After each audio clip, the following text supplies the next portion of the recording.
नमस्कार साथियों, सुदृष्टि पीसीएस में आप सभी का हार्दिक स्वागत है। तो साथियों, UP triple S C lower PCS mains exam के दृष्टिगत 50 डेज का रिवीजन क्रैश कोर्स यहाँ पर चलाया जा रहा था। आप देखेंगे कि उत्तर प्रदेश विशेष या यूपी स्पेशल विषय को यहाँ पर हमने सबसे पहले प्रारंभ किया था। 4 दिन का कंटेंट ऑलरेडी आपके पास पहुँच चुका है। आज डे 5 है और आज हम लोग उत्तर प्रदेश के की कृषि मिट्टियाँ एवं सिंचाई परियोजनाओं के बारे में पढ़ने वाले हैं।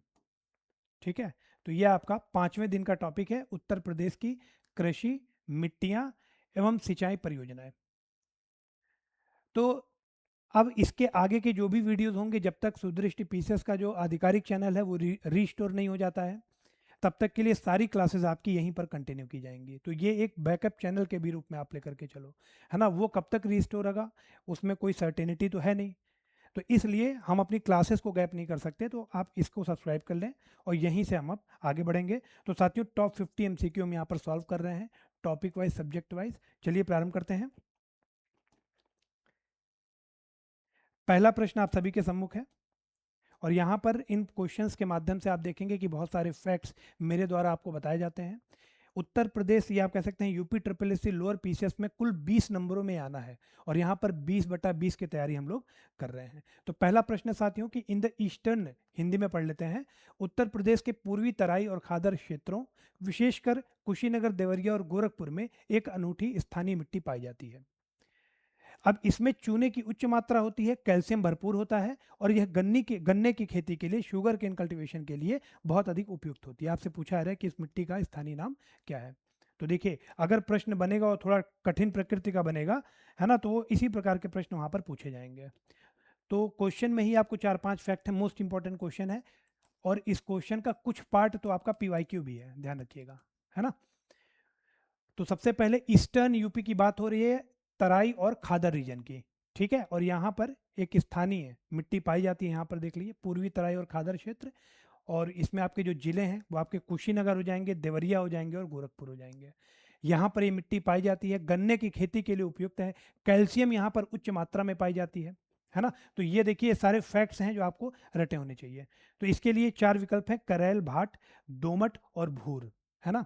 मैं चाहूंगा आप में से जल्दी से कोई कमेंट करके बताए, क्योंकि लास्ट वीडियो में हम लोगों ने भूर मिट्टी के बारे में पढ़ा है ना। तो यह यूपी के किस क्षेत्र में पाई जाती है और किस चीज की खेती के लिए उपयुक्त होती है, ये आपको बताना है। तो ये हमारा उत्तर नहीं हो सकता। दोमट हमारा उत्तर नहीं हो सकता। ठीक है, करेल जो मिट्टी है, ध्यान रखिएगा, ये बलिया और गाजीपुर का जो क्षेत्र है वहां पर ये पाई जाती है, ईस्टर्न यूपी में ही पाई जाती है ना। आप कह सकते हैं ब्लैक कॉटन सॉइल की तरह बिहेव करती है, तो ये भी हमारा उत्तर नहीं हो सकता। एक ही ऑप्शन बचता है, बी ऑप्शन, यही हमारा करेक्ट हो जाएगा, है ना। जो भाट मृदा है, ध्यान रखिएगा, शुगर केन के कल्टीवेशन के लिए अति महत्वपूर्ण है, कैल्शियम रिच होती है। और कहाँ पर पाई जाती है, तो आपका कुशीनगर, देवरिया और गोरखपुर। ठीक है, आगे बढ़ते हैं साथियों, बी ऑप्शन इसका करेक्ट हो जाएगा। अगला है क्वेश्चन नंबर 2। निम्नलिखित में से कौन सी ऐतिहासिक रूप से उत्तर प्रदेश की सबसे पुरानी नहर है। उत्तर प्रदेश की सबसे पुरानी नहर कौन सी है, ये आपसे पूछा जा रहा है। और इसकी खुदाई की शुरुआत कब कराई गई थी, तो मुगल सम्राट जब शाहजहां था, है ना, तो उसके टाइम पीरियड पे ये खोदा गया था। किसके द्वारा, अली मर्दान खान के द्वारा। मोस्ट इंपॉर्टेंट है क्वेश्चन में, देखिए 2-3 मोस्ट इंपॉर्टेंट फैक्ट मैं बता रहा हूँ, मोस्ट इंपॉर्टेंट, क्योंकि यूपी स्पेशल जो है ना, यूपी ट्रिपल एस सी में अलग से 20 नंबर का आ रहा है। तो बहुत बड़ी बात नहीं है अगर आपसे थोड़ा डेप्थ में जा करके वो पूछ लेगा। तो मोस्ट इंपॉर्टेंट है, और ये आप कह सकते हैं एक पार्ट इसका पीवाईक्यू भी है। तो सबसे लंबी, सबसे पुरानी नहर है उत्तर प्रदेश की, देखिए लंबी निकल गया है। तो एक क्वेश्चन और बनता है कि उत्तर प्रदेश की सबसे लंबी और सबसे बड़ी नहर कौन सी है, अभी उसके बारे में हम बात करेंगे। तो यहाँ सबसे पुरानी की अभी हम बात कर रहे हैं। खुदाई किसके काल में हुई थी, तो मुगल सम्राट था आपका शाहजहां। ठीक है, डेट मैं बता दे रहा हूँ, 1631 में आप देखेंगे कि इसकी खुदाई प्रारंभ हुई थी शाहजहां के टाइम पर। किसके द्वारा, अली मर्दान खान के द्वारा। आपसे कहा जा रहा है कि बाद में 1830 में अंग्रेजों ने इसको पुनः प्रारंभ किया, फंक्शनल बनाया। किस नहर की बात हो रही है, शारदा कनाल, अपर गंगा कनाल, ईस्टर यमुना कनाल और आगरा कनाल। ठीक है, तो अब 1631 में खुदवाई गई, 1830 में दोबारा फंक्शनल हुई है साथियों। यहाँ पर सी ऑप्शन हमारा करेक्ट हो जाएगा। सबसे पुरानी नहर जो है यूपी की ओल्डेस्ट कनाल अगर पूछा जाए तो आपकी ईस्टर्न यमुना कनाल होगी। यूपी की ओल्डेस्ट कनाल ईस्टर्न यमुना कनाल। अगर संबंधित जिला पूछा जाए तो ध्यान रखिएगा, ये आपका हो जाएगा सहारनपुर। ठीक है, इसके बाद 1631 में इसको खोदा गया था, किसके द्वारा? अली मर्दान खान के द्वारा। किसके शासनकाल में? शाहजहां के शासनकाल में। आप देखेंगे 1830 में अंग्रेजों ने दोबारा से इसको रिपेयर किया और फंक्शनल बनाया था। अब अगर यहीं पर क्वेश्चन होता कि उत्तर प्रदेश की सबसे लंबी नहर कौन सी है, सबसे बड़ी नहर कौन सी है, तो आपका शारदा कनाल हो जाएगा। ठीक है, ध्यान रखिएगा, ये आपकी लॉन्गेस्ट है,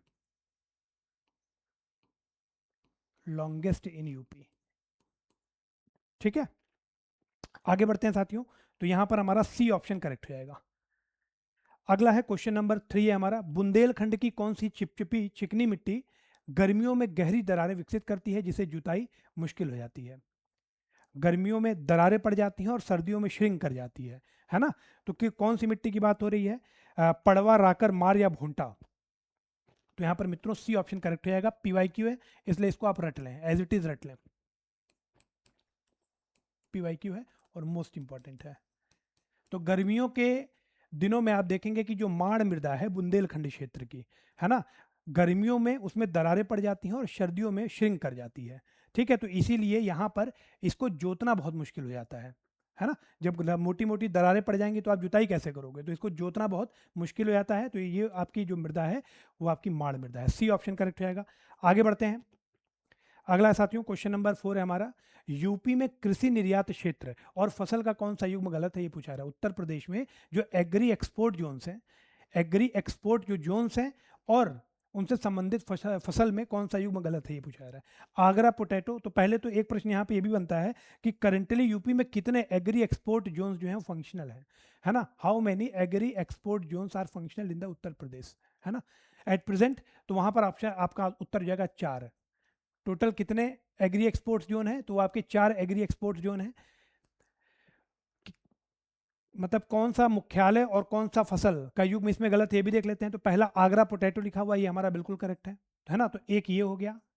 उसके बाद दूसरा लिखा हुआ है लखनऊ मैंगो, तो ये भी हमारा बिल्कुल करेक्ट है ना? तो यहाँ पर आप लिख सकते हैं Lucknow mango and vegetables, and vegetables. ठीक है, उसके बाद तो ये भी हमारा उत्तर नहीं हो सकता क्योंकि ये भी सही है, ये भी सही है। उसके बाद आते हैं सहारनपुर भी लिखा हुआ है मैंगो, तो ये भी हमारा करेक्ट है, ये भी हमारा एक एग्री एक्सपोर्ट जोन है, तो ये तीसरा हो गया। अब प्रयागराज के आगे गोवा लिखा हुआ है, तो ये हमारा गलत हो जाएगा और यही हमारा फिर उत्तर हो जाएगा क्योंकि यही जो युग्म है वो सही नहीं है। ठीक है, तो चौथा कौन सा है? चौथा है, आपको ध्यान रखना है, बासमती राइस का, है ना? चौथा है आपका बासमती चावल का। और अगर रीजन पूछा जाए, शहर पूछा जाए, तो यहां पर आप लिख सकते हैं बरेली, रामपुर। ठीक है, तो यहाँ पर टोटल 4 एग्री एक्सपोर्ट जोन्स हैं उत्तर प्रदेश में जो फंक्शनल है। डी ऑप्शन इसका हमारा करेक्ट हो जाएगा। क्यों? क्योंकि यही मिलान हमारा गलत है। आगे बढ़ते हैं साथियों। अगला है क्वेश्चन नंबर 5, उत्तर प्रदेश भारत के कुल मेंथा तेल का लगभग 90% उत्पादन करता है। मोस्ट इंपॉर्टेंट फैक्ट है कि भारत के कुल मेंथा ऑयल का 90% अकेला उत्तर प्रदेश ही प्रोड्यूस करता है ना, जो इसे एक वैश्विक केंद्र या ग्लोबल हब बनाता है। निम्नलिखित में से कौन सा जिला आमतौर पर राज्य में मुख्य मेंथा खेती बेल्ट का हिस्सा नहीं है ना? कहाँ पर मेंथा की खेती या कल्टीवेशन नहीं होता, ये आपसे पूछा रहा है, या आप इसको पिपरामिंट भी कह सकते हैं, है ना? तो बाराबंकी, बदायूं, रामपुर और ललितपुर। अब यहाँ पर भी ये लॉजिकल क्वेश्चन है, ऐसे आप अगर गेस करोगे तो कभी सही होगा ही नहीं, या तो आपको याद हो, है ना? और अगर आपको गेस करना है तो इंटेलिजेंट गेस आप कैसे कर सकते हैं कि मेंथा के लिए बहुत ज़्यादा पानी की आवश्यकता होती है ना? मेंथा कल्टीवेशन या पिपरामिंट के खेती के लिए बहुत ज़्यादा पानी की आवश्यकता होती है। ठीक, अब यहाँ पर आप देखिए जो ललितपुर एरिया लिखा हुआ है ये बुंदेलखंड का एक पार्ट है ना? यहाँ पर जो मृदा है या फिर यहाँ की जो इन्वायरमेंट इकोलॉजी है और रेनफॉल कंडीशन है वो बिल्कुल अपोजिट है मेंथा के लिए। क्यों? क्योंकि यहाँ पर आप देखेंगे कि बुंदेलखंड के रूखे चट्टान हैं, है ना? और वही उसी प्रकार की मृदा भी है। जब पेरेंट रॉक जैसा होता है उसी प्रकार की ऊपर की मृदा होती है। इरिगेशन फैसिलिटीज अवेलेबल नहीं है, जबकि बहुत पानी की बहुत ज़्यादा मात्रा चाहिए होती है। तो यहाँ पर डी ऑप्शन हमारा करेक्ट हो जाएगा, यही इसका हिस्सा नहीं है। बाकी बाराबंकी, बदायूं और रामपुर तीनों ही इसके पार्ट हैं। अगर यहाँ पर एक प्रश्न और बनता है कि भारत में सबसे ज़्यादा मेंथा का उत्पादन किस जिले में होता है ना? उत्तर प्रदेश में किस जिले में मेंथा का प्रोडक्शन सबसे ज़्यादा होता है, मेंथा का कल्टीवेशन सबसे ज़्यादा होता है? तो largest cultivator of Mentha, Barabanki इसका सही आंसर हो जाएगा, है ना? आप कह सकते हैं हाईएस्ट प्रोडक्शन। हाईएस्ट प्रोडक्शन कहां पर होता है, तो आपका हो जाएगा बाराबंकी में। आगे बढ़ते हैं साथियों, तो डी ऑप्शन इसका करेक्ट हो जाएगा। अगला है यहाँ पर क्वेश्चन नंबर 6 है, यूपी में शुद्ध सिंचित क्षेत्र के अनुसार सिंचाई के प्राथमिक स्रोतों का सही अवरोही क्रम क्या है। मोस्ट इंपॉर्टेंट है, पीवाईक्यू है। आप देखेंगे 2-3 बार तो ये रिपीट हुआ है क्वेश्चन, जहां तक मुझे याद आ रहा है ना। या फिर कहिए कि सिर्फ इसी का परसेंटेज पूछ दे, ट्यूबवेल का या सिर्फ कनाल का पूछ दे, इस प्रकार से सेकंड हाईएस्ट पूछ दे कि सेकंड हाईएस्ट सोर्स कौन सा है। तो इस प्रकार से 4-5 बार ये प्रश्न आपको दिखाई देगा कि प्रीवियस ईयर्स में रिपीट हुआ है। मोस्ट इंपॉर्टेंट क्वेश्चन है, ठीक है। तो अगर शुद्ध सिंचित क्षेत्र के अनुसार अगर देखा जाए तो सिंचाई के प्राथमिक स्रोतों का सही अवरोही क्रम आपसे कह रहा है। तो आप देखिए, जो ट्यूबवेल है इसको हम नलकूप भी कहते हैं, ये आपका अराउंड 74.9% या आप कह सकते हैं ऑलमोस्ट 75% आपका ट्यूबवेल प्रोवाइड करता है। उसके बाद अगर हम कनाल की बात करेंगे तो आप देखेंगे कि जो कनाल है ना, वेल को देख लेते हैं, वेल आपका है 8.8%। और जो आपका पॉन्ड एंड लेक ये आप देखेंगे लगभग होगा 0.5 से लेकर के 1% तक। और जो कनाल है ये आपका है 15.2% आपका कनाल है ऑथेंटिक गवर्नमेंट डेटा के हिसाब से। तो ये नंबर भी महत्वपूर्ण है, ध्यान रखना है आपको, ठीक है। सबसे ज़्यादा ट्यूबवेल है 74.9, फिर उससे कम कनाल है 15.2, फिर आपका हो जाएगा वेल 8.8 और फिर आपका हो जाएगा पॉन्ड एंड लेक। तो ए ऑप्शन यहाँ पर हमारा बिल्कुल करेक्ट हो जाएगा। आगे बढ़ते हैं,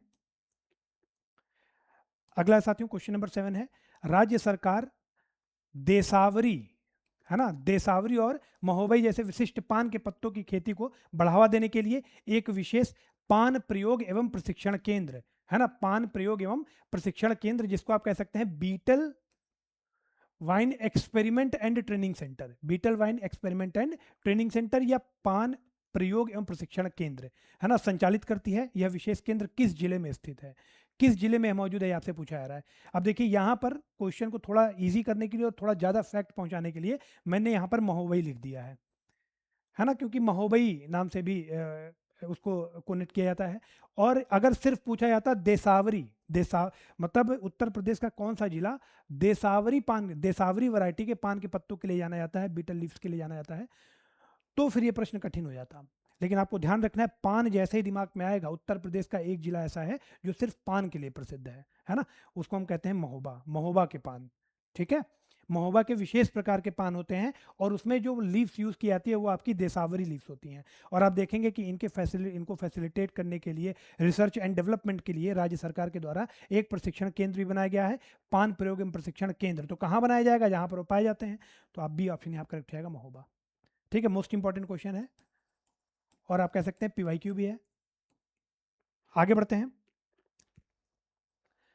अगला है साथियों क्वेश्चन नंबर 8 है हमारा, हथनी कुंड बैराज है ना, मोस्ट इंपॉर्टेंट है, पीवाईक्यू भी हम कह सकते हैं।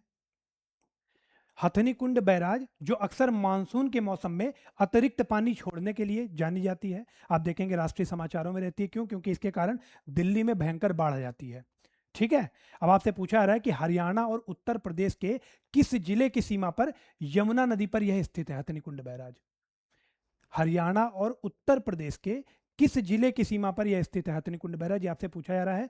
सहारनपुर, बागपत, शामली और मथुरा। तो उत्तर प्रदेश के कितने जिले हैं जो हरियाणा के साथ बाउंड्री शेयर करते हैं?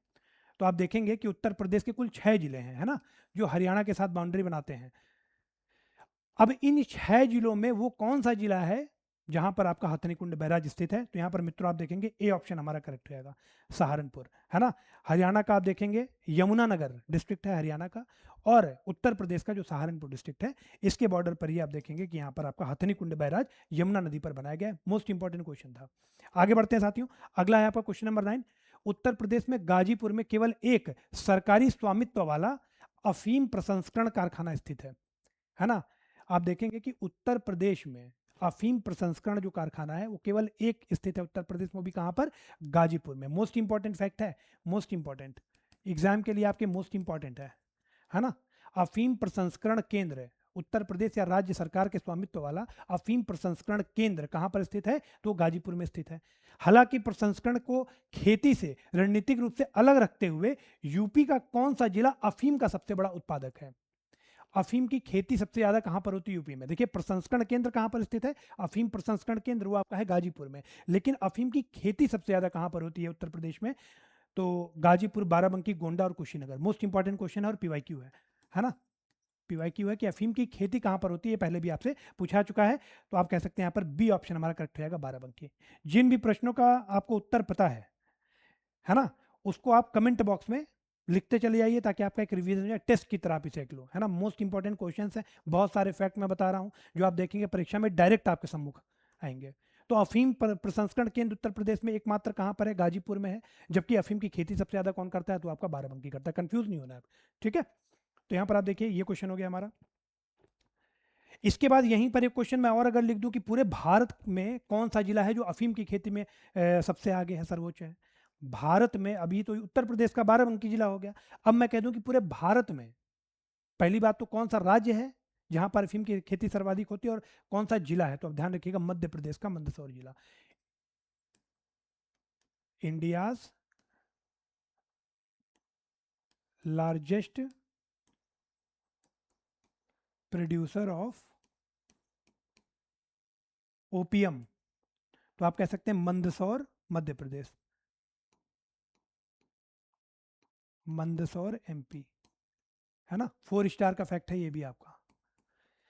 आगे बढ़ते हैं साथियों। अगला है, देखिए अगला क्वेश्चन है क्वेश्चन नंबर 10। कनहर सिंचाई परियोजना। कनहर सिंचाई परियोजना, आप देखेंगे इसमें कनहर डैम है जो कि एक अर्थन डैम है, मिट्टी का बांध है और एक विशाल नहर नेटवर्क शामिल है कनहर सिंचाई परियोजना में। किस जिले के सूखाग्रस्त आदिवासी क्षेत्रों के सिंचाई और पेयजल संकट को हल करने के लिए डिजाइन की गई है एक अत्यंत महत्वपूर्ण परियोजना थी? आपसे पूछा जा रहा है कि किस जिले से संबंधित है कनहर सिंचाई परियोजना। 4 विकल्प है, मिर्जापुर, सोनभद्र, बांदा और ललितपुर। तो कनहर जो सिंचाई परियोजना है, ध्यान रखिएगा, ये आपकी कनहर रिवर से, ये आपकी कनहर रिवर पे बनाई गई है। और अगर जिला पूछा जाए तो बी ऑप्शन करेक्ट हो जाएगा, सोनभद्र। ठीक है, कनहर सिंचाई परियोजना ये आपकी कनहर जिले, कनहर नदी के ऊपर बनी है और उत्तर प्रदेश के सोनभद्र जिले संबंधित है। यहां पर एक प्रश्न मैं पूछ रहा हूं, कमेंट बॉक्स में आप लोग जरूर बताइएगा। कनहर रिवर, कनहर रिवर किसकी ट्रिब्यूटरी है या किसकी सहायक नदी है? किस नदी की सहायक नदी है कनहर नदी? मैं चाहूंगा कमेंट बॉक्स में कमेंट करके जरूर बताएं क्योंकि ये प्रश्न भी पूछा जा सकता है। आगे बढ़ते हैं, अगला है Bansagar dam project. Most important है, most important. Bansagar dam project is a crucial river project built on which river? Son river.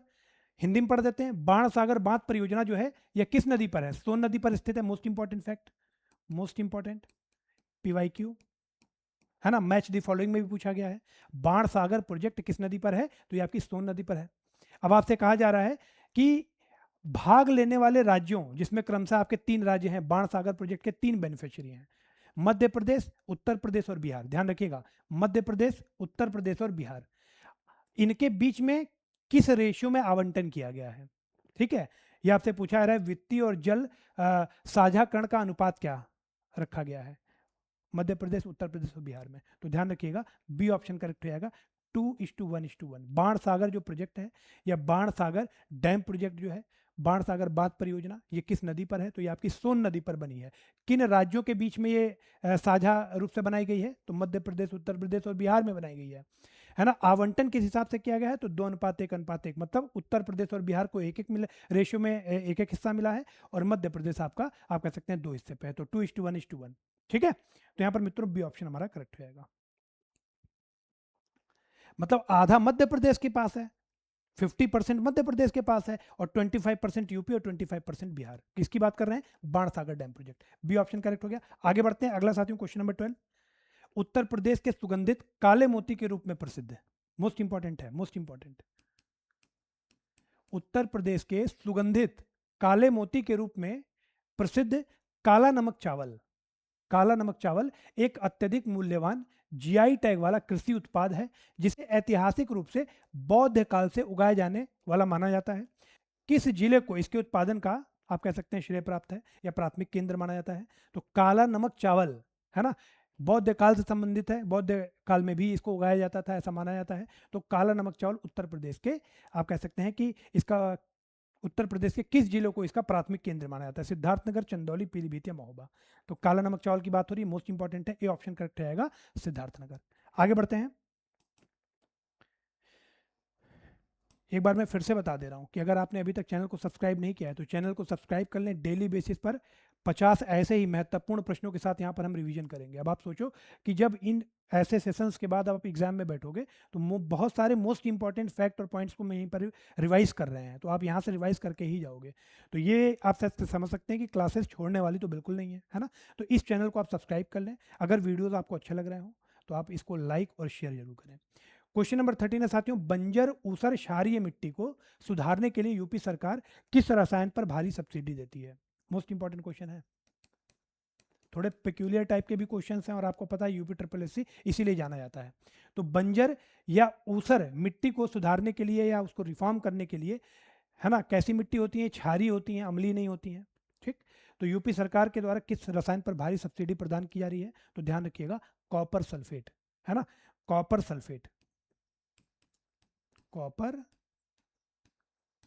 Sulphate around 75% की सब्सिडी यूपी गवर्नमेंट के द्वारा दी जाती है। और इसी को हम और किस नाम से जानते हैं? तो आप देखेंगे सी ऑप्शन करेक्ट रहेगा, जिप्सम। ठीक है, CuSO4। आगे बढ़ते हैं। अगला साथियों क्वेश्चन नंबर 14, गोकुल बैराज परियोजना यमुना नदी पर निर्मित एक महत्वपूर्ण जल अवसंरचना परियोजना है। तो गोकुल बैराज जो परियोजना है ये कहाँ, किस नदी पर है? यमुना नदी पर है। व्यापक कृषि सिंचाई के लिए पारंपरिक बैराजों के विपरीत गोकुल बैराज का प्राथमिक उद्देश्य क्या है? आपसे पूछा रहा है कि पर्पस क्या था गोकुल बैराज को बनाने का यमुना नदी पर। 4 विकल्प हैं साथियों, यहाँ पर बी ऑप्शन करेक्ट रहेगा, आगरा और मथुरा को पेयजल उपलब्ध कराना। मोस्ट इंपॉर्टेंट क्वेश्चन है ना, मोस्ट इंपॉर्टेंट। आप देखेंगे कि ज़्यादातर जो बैराज होते हैं, जो डैम्स होते हैं, उनका प्राथमिक उद्देश्य क्या होता है? कृषि और सिंचाई। तो यहाँ पर ये थोड़ा सा भिन्न प्रकृति का है कि गोकुल बैराज परियोजना जो है, ध्यान रखिएगा, ये आगरा और मथुरा के इलाके में पेयजल की सुविधा उपलब्ध कराने के लिए बनाया गया था। तो मोस्ट इंपॉर्टेंट क्वेश्चन है, गोकुल बैराज प्रोजेक्ट किस नदी पर है? यमुना नदी पर है। आगे बढ़ते हैं। अगला है क्वेश्चन नंबर 15 है हमारा, उत्तर प्रदेश में रेशम उत्पादन, सेरीकल्चर की बात हो रही है ना। उत्तर प्रदेश में रेशम उत्पादन या सेरीकल्चर की बात की जा रही है। उद्योग के संदर्भ में राज्य तसर रेशम की खेती के लिए प्रसिद्ध है ना। उत्तर प्रदेश जो है वो तसर रेशम की खेती के लिए प्रसिद्ध है। मोस्ट इंपॉर्टेंट पॉइंट्स हैं। अब आपसे पूछा आ रहा है कि किस जिले में तसर रेशम उत्पादन, किस जिले को तसर रेशम उत्पादन के प्राथमिक केंद्र के रूप में जाना जाता है? और वहां पर अर्जुन और असान के पेड़ पर रेशम के कीड़ों का पालन भी किया जाता है, पाले भी जाते हैं। चार विकल्प हैं, वाराणसी, आजमगढ़, सोनभद्र, मिर्जापुर, इटावा, कानपुर या गोंडा बहराइच। तो तसर रेशम के उत्पादन का प्राथमिक केंद्र उत्तर प्रदेश के किन 2 जिलों को माना जाता है? और खास बात क्या है कि अर्जुन और असान के पेड़ पर वहां रेशम के कीड़े भी पाले जाते हैं। तो साथियों यहाँ पर आप देखेंगे कि जो बुंदेलखंड एरिया है हमारा, है ना, सॉरी, जो विंध्यन क्षेत्र है हमारा, कैमूर हिल्स वाला जो रीजन है, खास तरीके से सोनभद्र और मिर्जापुर, बी ऑप्शन यहाँ पर हमारा बिल्कुल करेक्ट हो जाएगा। ठीक है, बी ऑप्शन यहाँ पर करेक्ट रहेगा। तसर रेशम के उत्पादन के प्राथमिक केंद्र के तौर पर यूपी में किन्हें जाना जाता है? तो आपका जो विंध्यन रेंज का कैमूर हिल्स वाला पार्ट है, सोनभद्र और मिर्जापुर, बी ऑप्शन हमारा बिल्कुल करेक्ट हो जाएगा। आगे बढ़ते हैं। अगला है question number 16, Meja reservoir, most important question है, पहले भी पूछा गया है, पीवाईक्यू है ना, most important. Meja reservoir is a prominent earthen dam in Uttar Pradesh, है ना, मिट्टी का बांध है उत्तर प्रदेश में। On which river the Meja dam is constructed, किस नदी पर बनाया गया है मेजा बांध को? मोस्ट इंपॉर्टेंट क्वेश्चन है। कर्मनाशा, टोंस, बेलन या बेतवा। तो मेजा डैम जो है ये किस नदी पर बनाया गया, ये आपसे पूछा जा रहा है।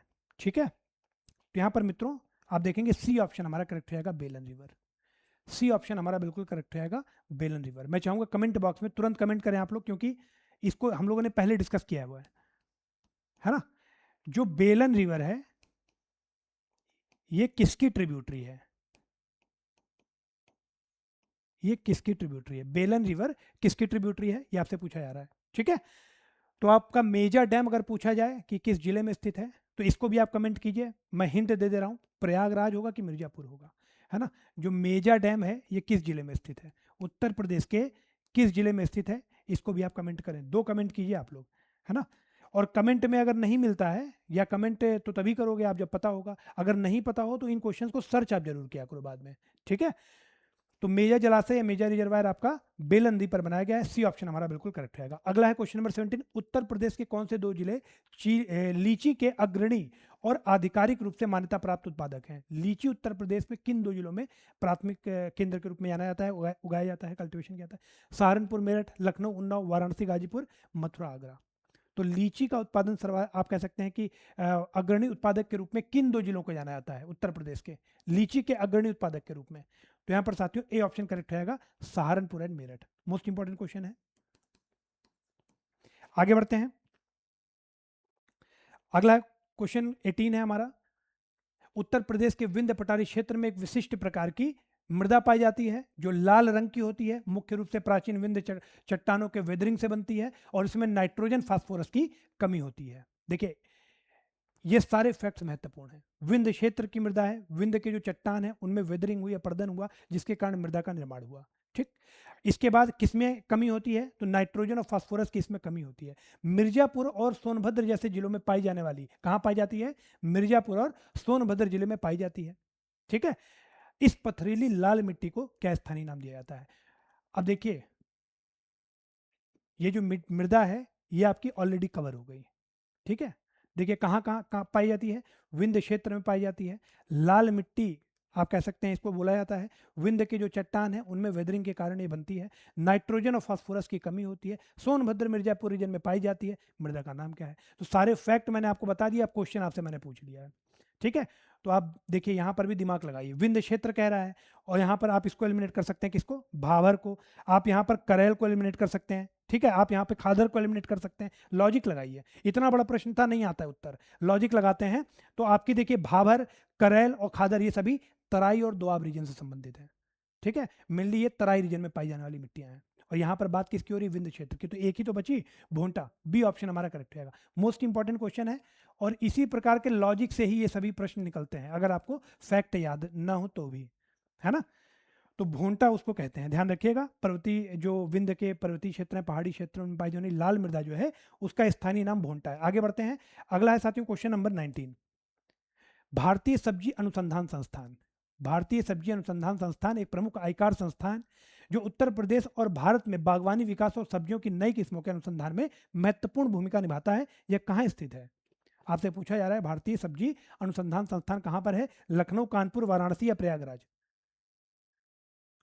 तो यहाँ पर मित्रों भारतीय शाक भाजी अनुसंधान संस्थान भी अगर लिखा होता तो भी आपका वही आंसर होता, और भारतीय सब्जी अनुसंधान संस्थान तो आपका सी ऑप्शन यहाँ पर करेक्ट रहेगा, वाराणसी। आगे बढ़ते हैं। मोस्ट इंपॉर्टेंट क्वेश्चन था, मैं लिख नहीं रहा हूँ बार बार, लेकिन सारे ही आपके पीवाई क्यों, ध्यान रखिएगा। अर्जुन बांध नहर परियोजना अर्जुन नदी पर निर्मित एक अत्यंत महत्वपूर्ण सिंचाई पहल है। अर्जुन बांध परियोजना आपसे पूछा जाएगा कि यह कहाँ पर स्थित है ना, उत्तर प्रदेश के किस जिले में स्थित है? देखिए यही प्रश्न है। तो निम्नलिखित में से कौन सा जिला इस परियोजना का प्राथमिक लाभार्थी है जो बुंदेलखंड के कठोर सूखे के दौरान इसकी कृषि उत्तरजीविता के सुनिश्चित करता है? तो आपसे पूछा जा रहा है कि जो अर्जुन बांध नहर परियोजना है ये किस जिले में है ना, कौन इसका प्रमुख लाभार्थी है? महोबा, ललितपुर, झांसी, जालौन। मित्रों यहाँ पर ए विकल्प हमारा करेक्ट हो जाएगा। आगे बढ़ते हैं। अगला है साथियों क्वेश्चन नंबर 21 है, हाल ही में उत्तर प्रदेश के आम की एक विशिष्ट किस्म, है ना, उत्तर प्रदेश के आम की एक विशिष्ट किस्म जिसकी खेती ऐतिहासिक रूप से अनवर उल हक के द्वारा की गई थी, है ना। इसको एक प्रतिष्ठित जीआई टैग भी प्राप्त है। इस आम की किस्म और इसके मूल जिले का नाम क्या है? तो आप ध्यान रखिएगा, ऐतिहासिक रूप से अनवर उल हक के द्वारा ग्राफ्टिंग जो की गई थी ना, ध्यान दीजिएगा, ये इनको सम्मान दिया गया था। आम की उस किस्म के द्वारा इनको सम्मान दिया गया था अनवरुल हक को, है ना। ग्राफ्टिंग की थी अबरारुल हक ने, ग्राफ्टिंग की थी अबरारुल हक ने।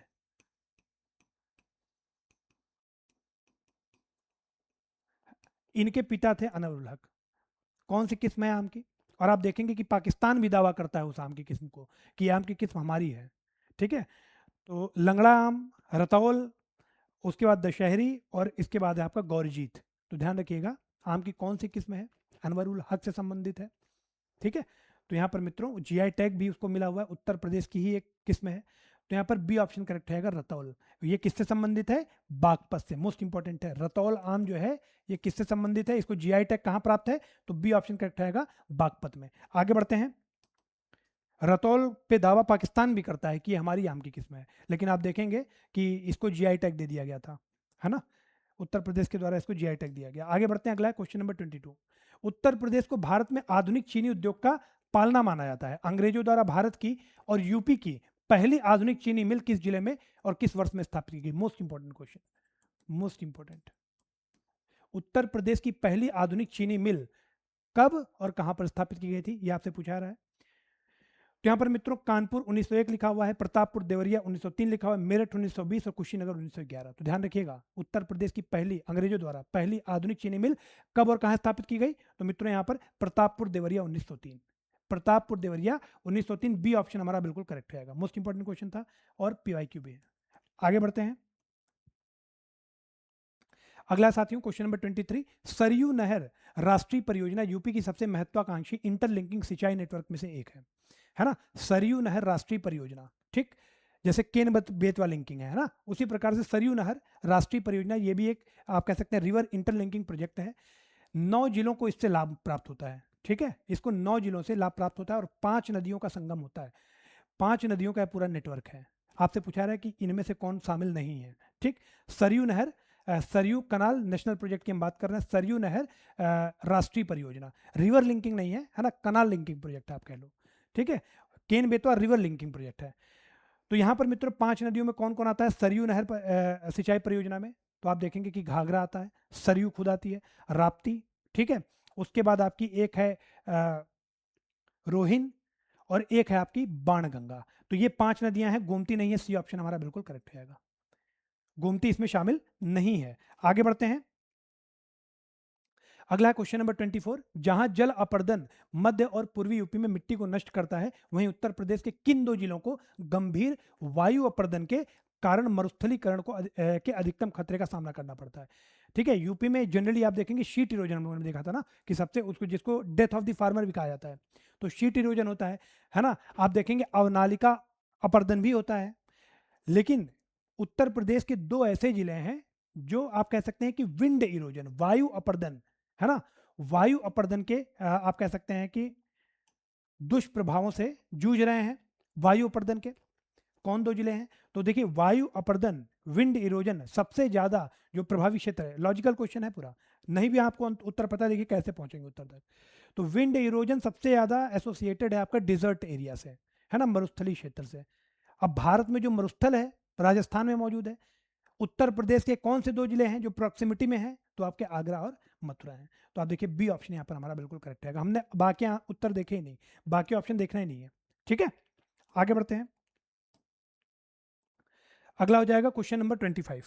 शारदा नहर उत्तर प्रदेश की सबसे लंबी और सबसे व्यापक नहर है। अभी मैंने आपको थोड़ी देर पहले बताया था कि शारदा जो कनाल है वो लॉन्गेस्ट और लार्जेस्ट कनाल है। यह यूपी नेपाल सीमा पर किसी विशिष्ट बैराज स्थान से निकलती है। इसका उत्तर मैं नहीं बताऊंगा, पिछले वीडियो में बता चुका हूं। मैं चाहूंगा कमेंट बॉक्स में आप कमेंट करें,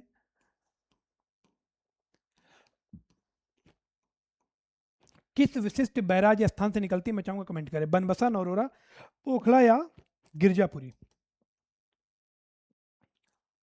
आगे बढ़ते हैं, अगला क्वेश्चन नंबर 26। उत्तर प्रदेश में कई राज्य कृषि विश्वविद्यालय हैं, लेकिन राज्य में केवल एक केंद्रीय कृषि विश्वविद्यालय स्थित है। आपको पता है 2014 में, वर्ष 2014 में उसको बनाया गया। देखिए हिंट दे दिया मैंने, 4 विकल्प हैं। चंद्रशेखर आजाद कृषि एवं प्रौद्योगिकी विश्वविद्यालय कानपुर, सरदार वल्लभ भाई पटेल कृषि विश्वविद्यालय मेरठ, रानी लक्ष्मीबाई केंद्रीय कृषि विश्वविद्यालय झांसी और आचार्य नरेंद्र देव कृषि विश्वविद्यालय अयोध्या। अब देखिए यहाँ पर मैंने केंद्रीय लगा दिया, तो आप हो सकता है कि थोड़ा लॉजिक लगा करके यहाँ तक पहुँच जाए, है ना, क्योंकि केवल एक केंद्रीय कह रहा हूँ और यहाँ पर केंद्रीय लिख भी दिया है, तो 100% आंसर तो यही होगा। लेकिन इसको आप याद कर लो, रानी लक्ष्मीबाई केंद्रीय कृषि विश्वविद्यालय आपका झांसी में है और यह उत्तर प्रदेश में एकमात्र सेंट्रल एग्रीकल्चरल यूनिवर्सिटी है। तो मोस्ट इंपॉर्टेंट है, सी ऑप्शन इसका हमारा बिल्कुल करेक्ट रहेगा। ठीक है, आगे बढ़ते हैं, 2014 में इसको बनाया गया था। अगला question number 27। Ken Betwa interlinking परियोजना के तहत केन नदी पर कौन सा विशाल बांध बनाया जा रहा है ना, केन बेतवा रिवर इंटरलिंकिंग जो प्रोजेक्ट है, तो केन नदी पर कौन सा बांध बनाया गया आपसे कहा जा रहा है। आंसर नहीं पता, चलो एलिमिनेट करते हैं। ठीक है, इससे पहले हम लोगों ने डिस्कस किया था कि माता टीला डैम जो है ये आपका बेतवा नदी पर है। ये आपका कहाँ पर है? तो ये आपका है बेतवा नदी पर। ठीक है, और किस जिले में अगर पूछा जाए है तो आप कह सकते हैं ललितपुर। ठीक है, उसी प्रकार आप देखिए परीक्षा बांध, परीक्षा बांध जो है ये किस रिवर पे है, तो ये भी आपकी बेतवा पे है। परीक्षा बांध भी बेतवा पर बनाया गया है, किस जिले में है, झांसी। 4 स्टार है और पहले भी ये एग्जाम में आ चुका है। ठीक है, पीवाईक्यू भी है। इसके बाद राजघाट बांध जो है ये भी हम लोगों ने डिस्कस किया था कि राजघाट बांध जो है ये भी बेतवा नदी पर है और मध्य प्रदेश उत्तर प्रदेश की सीमा पर स्थित है। तो ये भी किस नदी पर है, ये भी आपका बेतवा नदी पर स्थित है। तो ये भी आपका उत्तर नहीं हो सकता, ये भी नहीं हो सकता, ये भी नहीं हो सकता। हमें उत्तर नहीं पता है, लेकिन इसका आंसर क्या हो जाएगा, दौधन बांध, है ना। दौधन बांध जो है वो केन बेतवा जो इंटर रिवर इंटरलिंकिंग प्रोजेक्ट है, केन नदी पर बनाया गया एक बांध है, दौधन बांध। ठीक है, तो बी ऑप्शन हमारे यहाँ पर बिल्कुल करेक्ट रहेगा। ध्यान रखिएगा जो दौधन डैम है ये आपका पन्ना टाइगर रिजर्व की प्रॉक्सिमिटी में है, पन्ना टाइगर रिजर्व में ही स्थित है। ठीक है, पन्ना टाइगर रिजर्व का ही एक पार्ट है दौधन डैम। आगे बढ़ते हैं, केन नदी पर बना है। अगला है साथियों क्वेश्चन नंबर 28 है, उत्तर प्रदेश के पूर्वी जिलों जैसे गाजीपुर, बलिया, मिर्जापुर में काली चिकनी मिट्टी का एक स्थानीय रूप पाया जाता है जो चना, मटर और अलसी जैसी फसलों के लिए बेहद उपजाऊ है। इस मिट्टी का स्थानीय नाम क्या है, तो करेल, बाबर, राकर या भूर। तो देखिए मिर्जापुर, बलिया और गाजीपुर, तो गाजीपुर और बलिया मैंने अभी आपको बताया कि जो करेल मृदा है ना, करेल ये आपकी पाई जाती है और यही आपकी काली चिकनी मिट्टी थी, ब्लैक क्लेई सॉइल होती है। तो ए ऑप्शन यहाँ पर हमारा बिल्कुल करेक्ट रहेगा। आगे बढ़ते हैं, अगला है क्वेश्चन नंबर 29, केंद्रीय उपोष्ण कटिबंधीय बागवानी संस्थान CISH, है ना, मतलब सेंट्रल इंस्टीट्यूट फॉर सब ट्रॉपिकल हॉर्टिकल्चर। तो ये कहा जा रहा है कि आईकार का एक संस्थान है जो ललित और श्वेता, है ना, किसकी वैरायटी है, अमरूद की, जैसी प्रसिद्ध फसलों की किस्मों को विकसित करने के लिए जाना जाता है ना। और दशहरी आम पर शोध करने के लिए भी ये जिम्मेदार है। आपको पता है कि मलिहाबाद, लखनऊ मलिहाबाद का ही दशहरी मैंगो बहुत फेमस है, पूरे वर्ल्ड वाइड फेमस है। तो उस पर भी शोध करने के लिए जाना जाता है। संस्थान कहाँ पर स्थित है, ठीक है, तो दशहरी आपको एक कीवर्ड दिख गया है और दशहरी कीवर्ड लखनऊ से एसोसिएटेड है, तो लखनऊ में स्थित होगा। बी ऑप्शन हमारा बिल्कुल करेक्ट हो जाएगा। ठीक है, तो आपको याद करना है सेंट्रल इंस्टीट्यूट फॉर सब tropical horticulture, central institute for सब ट्रॉपिकल हॉर्टिकल्चर या केंद्रीय उपोष्ण कटिबंधीय बागवानी संस्थान कहाँ पर है, तो ये आपका उत्तर प्रदेश में लखनऊ में स्थित है। बी ऑप्शन करेक्ट हो जाएगा। आगे बढ़ते हैं, अगला है राज्य कृषि विभाग और आयकार के अनुसार उत्तर प्रदेश को 9 एग्री क्लाइमेटिक जोन से कृषि जलवायु क्षेत्रों में बांटा गया है। इन 9 क्षेत्रों को वर्गीकृत करने के लिए आधार क्या लिया गया है, जो 9 एग्रो क्लाइमेटिक जोन्स बनाए गए हैं तो उसका आधार क्या माना गया है ना। तो जब मैंने ये बताया था कि 15 भारत में है, 9 उत्तर प्रदेश में, लास्ट वीडियो में, तो आप देखेंगे मैंने उसका आधार बताया था। तो सबसे पहला आधार क्या है, रेनफॉल, प्रेसिपिटेशन, दूसरा आधार है आपका टेम्परेचर और तीसरा आधार है सॉइल। तीन है केवल, है ना, रेनफॉल, टेम्परेचर एंड सॉइल। तो एवरेज एनुअल रेनफॉल ये भी है आपका। आपसे पूछा रहा है कौन नहीं है ना, कौन नहीं है, तो ये भी है। सॉइल मैंने आपको बताया ये भी है, सॉइल भी होता है ना। टेम्परेचर मैंने अभी आपको बताया ये भी है। ग्राउंड वाटर डेप्थ ये नहीं है, तो यही हमारा उत्तर हो जाएगा। ठीक है, तो मोस्ट इंपॉर्टेंट क्वेश्चन है, अगर थोड़ा टफ बनाएगा एग्जामिनर तो इस प्रकार के प्रश्न आपसे पूछ सकता है। अगला क्वेश्चन नंबर 30, मध्य दोआब की उपजाऊ भूमि को सींचने के लिए 1878 में निर्मित निचली गंगा नहर, है ना, निचली गंगा नहर। आप देखेंगे गंगा रिवर से 3 बहुत ही महत्वपूर्ण जो कनाल सिस्टम निकाला गया है उसको 3 पार्ट में डिवाइड किया गया है। एक आपका है ऊपरी गंगा कनाल, दूसरा है मध्य गंगा कनाल और तीसरा है आपका निचली गंगा कनाल। ऊपरी गंगा कनाल जो है वो आपका हरिद्वार से निकलता है। उसके बाद जो निचली गंगा कनाल है ये पूछा रहा है कि किस विशिष्ट स्थान से निकलता है ना। निचली गंगा कनाल किस स्थान से निकलती है आपसे पूछा जा रहा है, बिजनौर, बुलंदशहर, कानपुर या गाजीपुर। मोस्ट इंपॉर्टेंट क्वेश्चन है। अब ये देखिए वो महत्वपूर्ण प्रश्न है जो अभी तक बहुत कम पूछे गए हैं। ठीक है, जरूरी नहीं है कि पेपर रिपीट ही हो जाए पूरा, तो हम लोग एक बैलेंस्ड अप्रोच लेके चल रहे हैं। प्रीवियस ईयर तो सारे कर ही रहे हैं और जो मोस्ट इंपॉर्टेंट क्वेश्चन है जो इतर हैं, है ना, उनको भी यहाँ पर कवर करके चल रहे हैं। तो ध्यान रखिएगा जो निचली गंगा नहर है कहाँ से निकलती है, तो आपकी बुलंदशहर से निकलती है। बी ऑप्शन हमारा करेक्ट रहेगा। बुलंदशहर में कहाँ से निकलती है, तो यहाँ पर आप कह सकते हैं नरोरा, नरोरा बुलंदशहर से निकलती है। आगे बढ़ते हैं, तो इसका बी ऑप्शन करेक्ट रहेगा। अगला है साथियों क्वेश्चन नंबर 32, कंचन कृष्णा चकैया NA7, कंचन कृष्णा चकैया NA7 ये उत्तर प्रदेश की किस प्रमुख बागवानी फसल की किस्म है, ये आपसे पूछा जा रहा है। गुआवा, आंवला, लीची और मैंगो, है ना। तो कंचन कृष्णा चकैया NA7 ये सब ध्यान रखिएगा, ये सभी आंवला की किस्में। बी ऑप्शन हमारा बिल्कुल करेक्ट रहेगा। ठीक है। अगला है क्वेश्चन नंबर 33। सुकमा दुकमा बांध, अब इसको सुखमा दुखमा भी कहा जाता है, ध्यान रखिएगा। तो सुकमा दुकमा जो डैम है ब्रिटिश काल में 1906 के दौरान बनाया गया एक प्रमुख संरचनात्मक रूप से अनूठा बांध है। यह उत्तर प्रदेश की किस नदी और किस क्षेत्र में स्थित है? सुकमा दुकमा बांध किस नदी और किस क्षेत्र में स्थित है? तो ध्यान रखिएगा, परीक्षा डैम और सुकमा दुकमा दोनों कहां पर है? झांसी में है, मोस्ट इंपॉर्टेंट है। और किस रिवर पे है? बेतवा में है ना। बेतवा नदी के ऊपर परीक्षा डैम भी बनाया गया है, और बेतवा नदी के ऊपर ही आप देखेंगे तो सुकमा दुकमा डैम बनाया गया है। बी ऑप्शन हमारा बिल्कुल करेक्ट रहेगा। आगे बढ़ते हैं। अगला है आपका क्वेश्चन नंबर 34। उत्तर प्रदेश में अदरक और हल्दी जैसे मसालों की व्यावसायिक खेती के लिए विशिष्ट शुष्क, अच्छी जल निकासी और दोमट पथरीली मिट्टी की आवश्यकता होती है। यूपी का कौन सा क्षेत्र इन दोनों मसालों का अग्रणी उत्पादक है? क्वेश्चन में ही आंसर छिपा है, देखिए लॉजिकल है ना। उत्तर प्रदेश में अदरक और हल्दी जैसे जो मसाले हैं, कहा जा रहा है कि कौन इनका अग्रणी उत्पादन करते हैं? तराई रीजन, सेंट्रल दोआब, बुंदेलखंड और भाबर रीजन। तो आप देखिए क्वेश्चन में क्या लिखा है, दोमट पथरीली मिट्टी, ये कहाँ की है? तो ये आपकी बुंदेलखंड रीजन में ही तो पाई जा सकती है ना। आपकी तराई में मिलेगी ना सेंट्रल दोआब में, मोस्ट फर्टाइल अलूवियल सॉइल मिलती है। उसके बाद जो भाबर रीजन है आपका, वहां पे भी नहीं मिलेगी पथरीली दोमट मिट्टी। तो ये आपकी कहाँ पर मिलेगी? ये आपकी मिलेगी बुंदेलखंड क्षेत्र में। सी ऑप्शन हमारा करेक्ट रहेगा। ठीक है, सी ऑप्शन करेक्ट रहेगा। आगे बढ़ते हैं। अगला है क्वेश्चन नंबर 35। उत्तर प्रदेश सरकार द्वारा किसान बही योजना, किसान बही योजना किस वर्ष शुरू की गई थी? किसान बही योजना 1992, 98, 2001, 2004। ए ऑप्शन करेक्ट रहेगा, है ना। किसान बही योजना 1992 की, मोस्ट इंपॉर्टेंट है और कई बार रिपीट हुई है। आगे बढ़ते हैं। अगला है क्वेश्चन नंबर 36। आगरा नहर यमुना नदी पर ओखला से निकलती है। ओखला कहां पर है? दिल्ली में, है ना। यूपी सिंचाई प्रणाली के तहत प्रतिबंधित होने के बावजूद यह एक अंतरराज्यीय नहर है। किस राज्य को आगरा नहर से सिंचाई का लाभ नहीं मिलता है? लॉजिकल क्वेश्चन है, अगर आपको मैप की नॉलेज है तो आप इजी, आप इसको अटेम्प्ट कर ले जाओगे। ठीक है, तो आगरा नहर है, किन किन राज्यों से एसोसिएटेड हो सकती है? तो आप कहोगे दिल्ली, हरियाणा, ठीक है, उसके बाद उत्तर प्रदेश, तो इन्हीं राज्यों से तो रिलेटेड हो सकती है, और राजस्थान हो सकता है एक राज्य, है ना। तो कहां पर नहीं है? तो आप देखिए यहाँ पर आपका मध्य प्रदेश, डी ऑप्शन हमारा बिल्कुल करेक्ट रहेगा। तो उत्तर प्रदेश, हरियाणा, दिल्ली और राजस्थान, इन चार राज्यों से एसोसिएटेड है कौन सी नहर? आगरा नहर। ठीक है, तो डी ऑप्शन यहाँ पर हमारा बिल्कुल करेक्ट रहेगा। आगे बढ़ते हैं। अगला है आपका क्वेश्चन नंबर 37। ऐतिहासिक रिकॉर्ड दर्शाते हैं कि भारत की पहली सहकारी दुग्ध समिति ब्रिटिश काल के दौरान 1913 में स्थापित की गई थी। पहली सहकारी दुग्ध समिति भारत में 1913 में during the time of Britishers इसको स्टार्ट किया गया था। अब आप देखेंगे कि जो श्वेत क्रांति या व्हाइट रिवॉल्यूशन हुआ था, उसकी नींव इसने रखी थी, है ना। जो पहली सहकारी दुग्ध समिति थी, व्हाइट रिवॉल्यूशन का जो बेस था, वो आपकी पहली सहकारी दुग्ध समिति थी।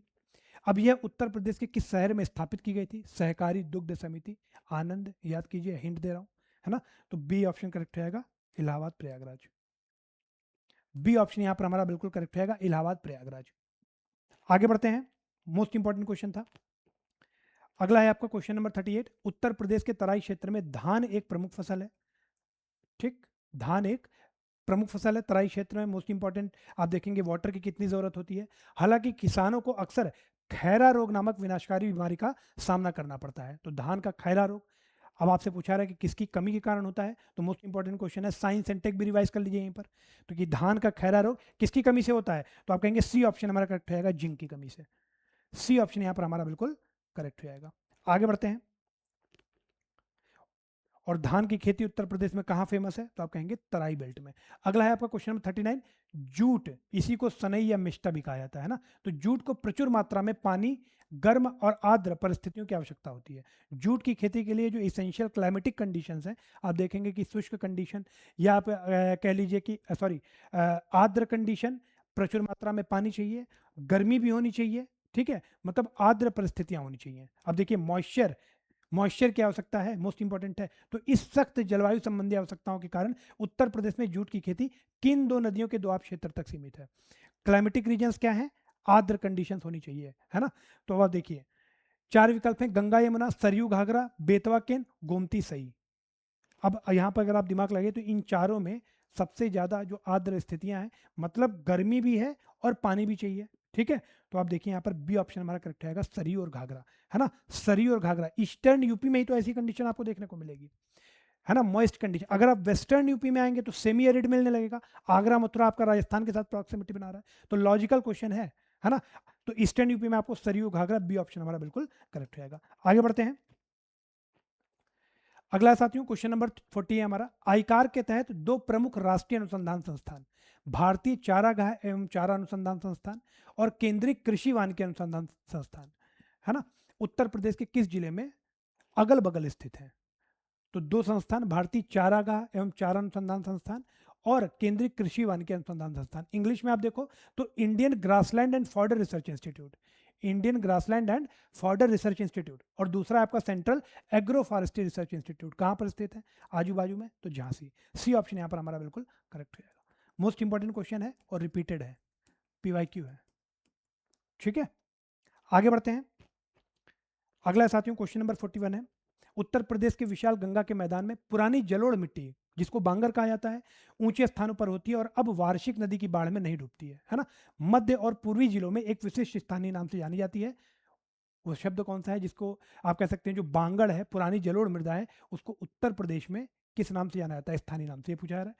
खादर, उपरहार, करेल या भूर? तो आप देखिए, आपसे कहा जा रहा है कि पुरानी जलोढ़ मिट्टी, न्यू एलुवियम की बात नहीं हो रही है, ओल्ड एलुवियम की बात हो रही है ना। खादर क्या है?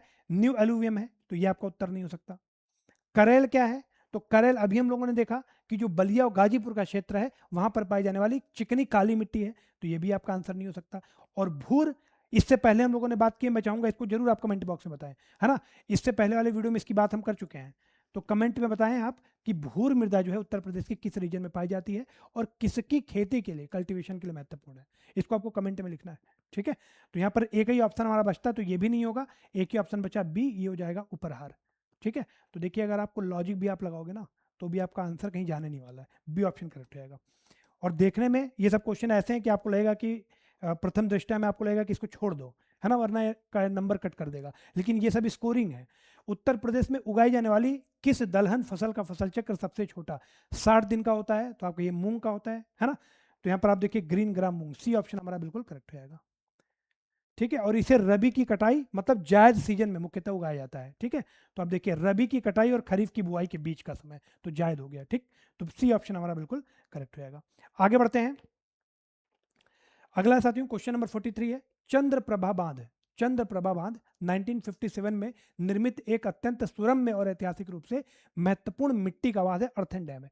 चंद्रप्रभा डैम कब बना है? 1957 में। भौगोलिक दृष्टि से यह चंद्रप्रभा नदी पर बनाया गया है, जो निम्नलिखित में से किस नदी की प्रमुख सहायक नदी है ना। तो आपसे पूछा रहा है कि जो चंद्रप्रभा रिवर है, सबसे पहले तो आपको पता होना चाहिए कि उत्तर प्रदेश के किस जिले में बहती है। यहां पर चंद्रप्रभा नदी के किनारे एक बहुत ही महत्वपूर्ण वाइल्ड लाइफ सेंचुरी भी मौजूद है ना, वन्य जीव अभ्यारण्य, जिसको हम लोग बोलते हैं Chandraprabha wild life sanctuary. Chandraprabha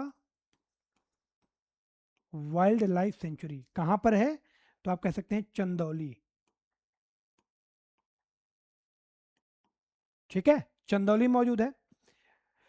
Chandraprabha नदी किसकी सहायक नदी है? तो मोस्ट इंपॉर्टेंट है कर्मनाशा। ए ऑप्शन हमारा बिल्कुल करेक्ट हो जाएगा, कर्मनाशा बिल्कुल करेक्ट हो जाएगा। अब आप कमेंट में मुझे बताएं,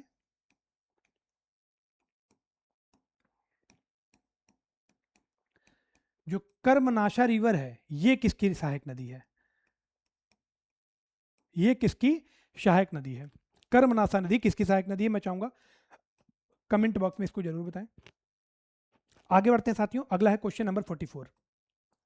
राज्य विशिष्ट कृषि अनुसंधान संस्थान के समन्वय, वित्त पोषण और संचालन के लिए राज्य सरकार ने उत्तर प्रदेश कृषि अनुसंधान परिषद की स्थापना की। ठीक है, उपकार की स्थापना किस वर्ष हुई थी और इसका मुख्यालय कहां पर है? ठीक है, उपकार की स्थापना किस वर्ष हुई और मुख्यालय कहां पर है? तो ध्यान रखिएगा, आप में से बहुत सारे साथियों का डेट ऑफ बर्थ भी वही है, 1989, और इसकी स्थापना हुई थी लखनऊ में। बी ऑप्शन हमारा बिल्कुल करेक्ट हो जाएगा। ठीक है, मोस्ट इंपॉर्टेंट है, मोस्ट इंपॉर्टेंट, और इसको आप याद रख सकते हैं। आगे बढ़ते हैं। अगला है क्वेश्चन नंबर 45। गंडक सिंचाई परियोजना, गंडक सिंचाई परियोजना एक विशाल बहुराष्ट्रीय नदी घाटी परियोजना है जो पूर्वी यूपी के जिलों को महत्वपूर्ण सिंचाई प्रदान करती है ना। गंडक सिंचाई परियोजना पूर्वी उत्तर प्रदेश में ही बहती है, तो वहीं के जिलों को आप कह सकते हैं लाभ पहुंचाएगी। उत्तर प्रदेश और बिहार के अलावा इनमें से कौन इस संयुक्त उद्यम में का आधिकारिक भागीदारी या लाभार्थी है? आधिकारिक ऑफिशियल होल्डर है, शेयर होल्डर कौन है? उत्तर प्रदेश और बिहार के अलावा।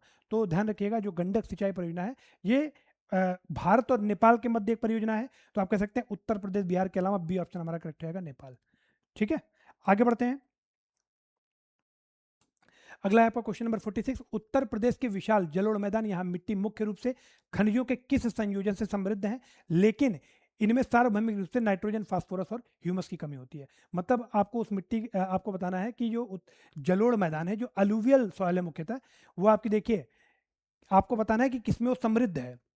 कमी किस किस चीज की है एलुवियल सॉइल में, तो वो यहाँ पर लिख दिया गया है नाइट्रोजन, फास्फोरस और ह्यूमस की कमी होती है, लेकिन किसमें समृद्ध है ये आपको बताना है। Zinc, iron, potash, lime, magnesium, sulphur और कॉपर एंड बोरॉन। तो जो आप देखिए जो जलोढ़ मैदान है, यहाँ की जो मिट्टी है मोस्ट फर्टाइल सॉइल है, ध्यान रखिएगा इसमें कमी है आपकी नाइट्रोजन, फास्फोरस और ह्यूमस की, लेकिन ये अधिकार आप कह सकते हैं प्रचुर मात्रा में क्या पाया जाता है, तो बी ऑप्शन करेक्ट रहेगा, पोटाश एंड लाइम, है ना। बी ऑप्शन हमारा बिल्कुल करेक्ट रहेगा। आगे बढ़ते हैं। UP has established dedicated state university for veterinary sciences and a गो अनुसंधान संस्थान इन विच सिटी। आपसे कहा जा रहा है कि यूपी में पशु चिकित्सा विज्ञान के लिए एक समर्पित राज्य विश्वविद्यालय और एक गो अनुसंधान संस्थान किस शहर में स्थापित किया गया है। तो देखिए थोड़ा लॉजिक लगाइए, गो अनुसंधान संस्थान है ना, काऊ काऊ कहाँ से रिलेटेड है, तो मथुरा वृंदावन, है ना, भगवान कृष्ण। तो आप कह सकते हैं बी ऑप्शन हमारा बिल्कुल करेक्ट रहेगा। थोड़ा लॉजिक लगाकर भी करेंगे तो आपका सही हो जाएगा। तो यहाँ पर एक राज्य विश्वविद्यालय भी है और एक गो अनुसंधान संस्थान भी बनाया गया है मथुरा में। बी ऑप्शन हमारा बिल्कुल करेक्ट रहेगा। उसके बाद 48 है, यूपी का कौन सा क्षेत्र सोयाबीन का अग्रणी उत्पादक राज्य क्षेत्र है। सोयाबीन सबसे ज्यादा कहाँ होता है, तराई, वेस्टर्न द्वाब, बुंदेलखंड या पूर्वांचल। तो जो सोयाबीन है ना, उसके प्रमुख उत्पादक के रूप में आप कह सकते हैं अग्रणी उत्पादन बुंदेलखंड में होता है। सी ऑप्शन हमारा बिल्कुल करेक्ट रहेगा। आगे बढ़ते हैं साथियों, अगला देखते हैं। अगला क्वेश्चन है question number 49, second last question है आज का। यूपी सरकार के द्वारा प्रमुख किसान मित्र योजना, मोस्ट इंपॉर्टेंट है, कई बार आई है, मोस्ट इंपॉर्टेंट, पीवाईक्यू भी है, मोस्ट इंपॉर्टेंट। किसान मित्र योजना का एग्जैक्ट डेट पूछा गया है, ध्यान रखिएगा। एग्जैक्ट डेट कब आई है, 2001 में, किस महीने में, जून में, और तारीख 18, तो 18 जून 2001, बी ऑप्शन हमारा बिल्कुल करेक्ट रहेगा।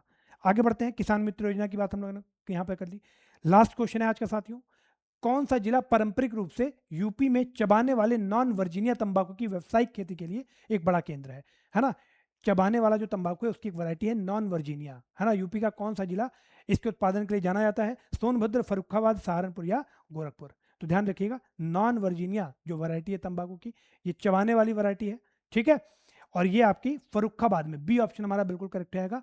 आप कह सकते हैं फर्रुखाबाद सबसे बड़े केंद्र के रूप में जाना जाता है, किसके लिए, नॉन वर्जीनिया टोबैको के लिए। तो बी ऑप्शन हमारा करेक्ट रहेगा।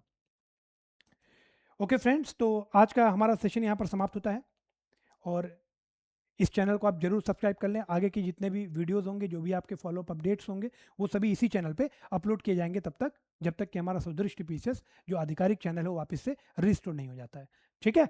वीडियो अगर अच्छा लग रहा हो तो वीडियो को लाइक और शेयर जरूर कर दें। यदि आपने अभी तक चैनल को सब्सक्राइब नहीं किया है तो चैनल को सब्सक्राइब कर लें, बेल आइकन को प्रेस कर लें। Thank you so much.